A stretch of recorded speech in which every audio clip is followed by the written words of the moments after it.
औरत। कहते हैं ना, घर दीवारों से नहीं, उसके अंदर रहने वाले लोगों से बनता है। लेकिन क्या हो जब घर के लोग ऐसे हो। सारा दिन खाती रहती हो, सोती रहती हो, कोई काम नहीं है तुम्हारे पास। ऊपर से बहू के आ जाने के बाद तो तुम और निकम्मी हो गई हो। दिखावे के लिए हाथ में माला पकड़ ली है, बाकी कोई काम नहीं करती। अरे कैसी बात कर रहे हैं? अब तो बहू आ गई है, अब तो मेरी बेइज्जती करना बंद कर दीजिए। जैसे तैसे मेरी तो जिंदगी कट गई, गालियां खा खा कर।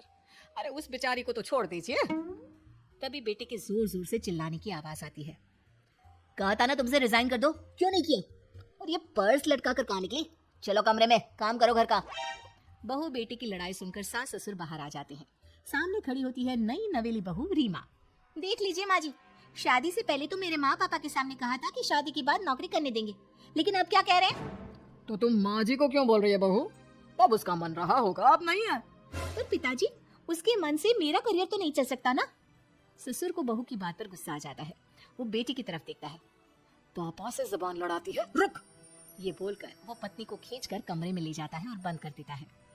ये सब देखकर सास दुखी हो जाती है। पति के जाने के बाद सास बेटी से कहती है, देख बेटा, अब जमाना कुछ और है। तेरे पिता ने घर में औरतों की कद्र नहीं की, लेकिन तू ऐसा ना बन। शहर की समझदार पढ़ी लिखी लड़की से शादी की है तूने, उसका ख्याल रखा कर, तमीज से पेश आया कर। जा, बहू को कमरे से बाहर ले आ। लेकिन बेटा नहीं मानता और बहू कमरे में सारा दिन बंद रहती है। शाम को बेटा बाहर जाता है कि सास चाय और बिस्कुट लेकर बहू के कमरे में जाती है। बहू बेटा ये ले, चाय पी ले। रो रो कर कैसी शक्ल बना ली है बेटा। माँ जी, ये कैसे लोग हैं? आप कैसे मैनेज कर रही हैं? ऐसे थोड़ी ना होता है माँ जी। घर की औरतों को तो पिताजी और ये इंसान समझते ही नहीं। क्या करूं बेटा, मैंने तो जैसे तैसे सह लिया, लेकिन तू ना सहना। दोनों बात कर ही रहे थे कि ससुर आ जाते हैं। अच्छा, तो अब बहू को भड़का रही हो? बहुत दिन हो गए मार खाए, अब क्या बहू के सामने खाओगे? जाओ यहाँ से, और जरूरत नहीं है ज्यादा इस लड़की को सर पर चढ़ाने की, समझी?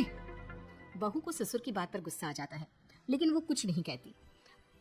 आए दिन बहू देखती है कि कैसे उसकी सास और उसके साथ उसका ससुर और पति गंदा व्यवहार करते हैं। फिर एक दिन, ये क्या बनाया है?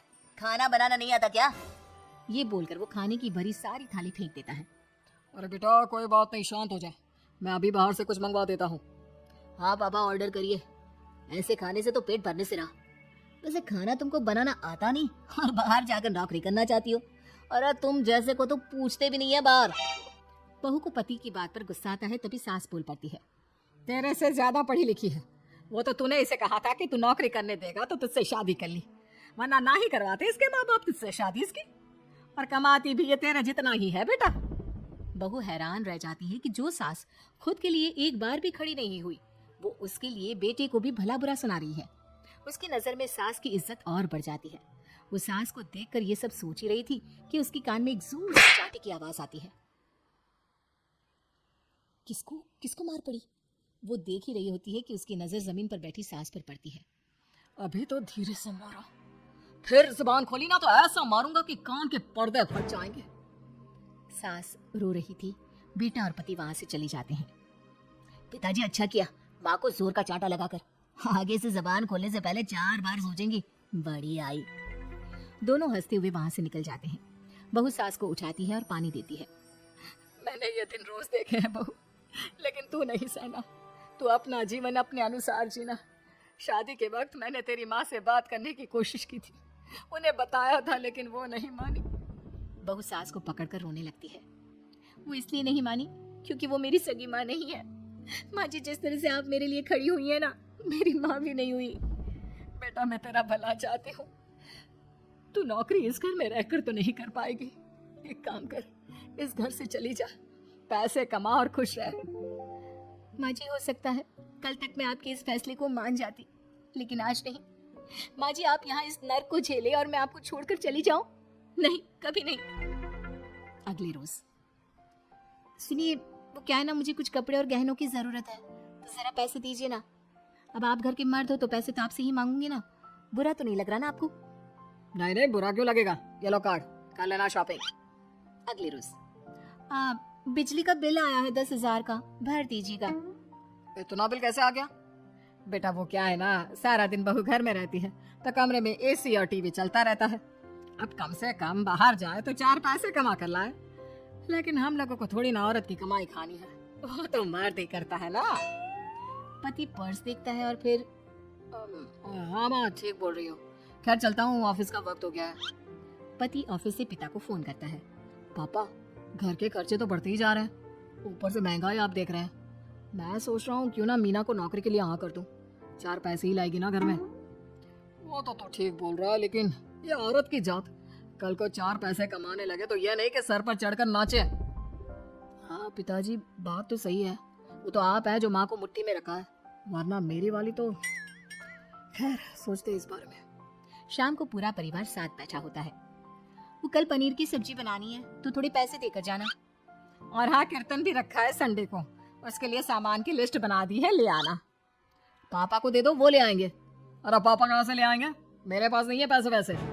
लो पैसे ही नहीं है, मेरे पापा की जेब तो हमेशा नोटों से भरी रहती है। बेटा लक्ष्मी को जो पूछता है ना उसके पास लक्ष्मी रहती है, जो घर की औरतों को मारे पीटे वो भला कैसे लक्ष्मी का लाभ ले सकता है। वाह वाह क्या बात है, तो जबान खुल रही है तुम्हारी, लगता है भूल गई पुरानी मार और डांट क्या। हाँ माँ जी शांत हो जाइए, मैं नहीं देख सकती आपको मार खाता, और फिर हो सकता है कि मैं आपको बचाने आऊँ तो ये भी मुझे मारे। ठीक है बहू मैं कुछ नहीं कहती, तो ये लिस्ट बस दे दे, मैं चलिए आराम करने। फिर अगले रोज, सुनिए जी वो मायके जाना है, वो क्या है ना शादी के बाद से गई नहीं, तो ट्रेन की टिकट बुक करवा देना। तो मैं भी तो साथ जाऊंगा ना तुम्हारे। तो ठीक है फिर फ्लाइट की ही टिकट करवा दीजिए, वो क्या है ना अच्छा थोड़ी ना लगता है, आप पहली बार मेरे साथ जा रहे हो और हम ट्रेन से चले, ठीक है ना। पति ऑफिस जाता है जहाँ उसका दोस्त कहता है, अरे क्या हो गया यार, परेशान सा दिख रहा है, तेरी तो नई नई शादी हुई है, भाभी परेशान कर रही है क्या। अरे नहीं यार, तू तो जानता है थोड़ी सी कमाई में घर चलाना मुश्किल हो रहा है, तू कैसे मैनेज करता है यार। कैसे क्या यार, तू जानता है ना मेरी बीवी रिया को, वो टीचर है, फिर घर में ट्यूशन करती है, साथ में बच्चे भी पढ़ लेते हैं। यार घर नाम की गाड़ी दोनों पहियों के साथ चलने से ही चलती है, वो भी कमाती है और मैं भी, और चल रहा है घर बस। पति को दोस्त की बात समझ में आती है, लेकिन पिता का ज्ञान कैसे भूल सकता था, वही कल को सर पर चढ़कर नाचने लगी तो। शाम को घर आता है जहाँ उसकी बुआ और उसका बेटा बैठे होते हैं। अरे आ गया लल्ला, कैसा थका थका सा लग रहा है, सब ठीक है ना। नमस्ते बुआ, कैसे आना हुआ, कैसा है रमेश, भाई को तो भाई की याद ही नहीं आती। अरे नहीं नहीं भैया, याद नहीं आती तो यहाँ कैसे आता, ये लीजिए मेरी शादी का कार्ड, जरूर आना। पति कार्ड खोलता है, डॉक्टर रश्मि, अरे वाह तेरी होने वाली बीवी डॉक्टर है। और क्या भैया, आपकी बीवी इंजीनियर तो मेरी डॉक्टर। तभी वहाँ सास आ जाती है। अरे जब घर में ही बिठाना है बेचारी को तो काहे का इंजीनियर है, तो काम वाली, घर का काम करती है और आराम। इतनी पढ़ी लिखी लड़की को घर पर क्यों बिठा रखा है, अरे बहू कहीं झूला चाप टिकरी तो नहीं लेकर आई है। पत्नी की बुराई सुनकर पति को गुस्सा आता है। नहीं बुआ, यूनिवर्सिटी टॉपर है मेरी मीना, और हाँ बड़ी कंपनी में काम भी करती है, बस शादी के बाद कुछ महीनों की छुट्टी ली थी, अगले हफ्ते से ऑफिस शुरू हो जाएगा। क्यों मीना। तभी ससुर आ जाते हैं। हाँ लेकिन फिर घर का काम कैसे होगा, और पैसे कमाने लगेगी तो सर पर। पिता की बात पूरी नहीं हुई कि बेटा, सर पर चढ़ने का हक है उसका पापा, पत्नी है वो मेरी, यानी मेरे घर की रानी, और रानियां तो सर का ताज होती है। क्यों मीना। मीना पति की बात सुनकर शर्मा जाती है। वाह बेटा, तू सही समय में समझ गया कि औरतों की इज्जत करने वाले घर में शांति और लक्ष्मी का वास होता है।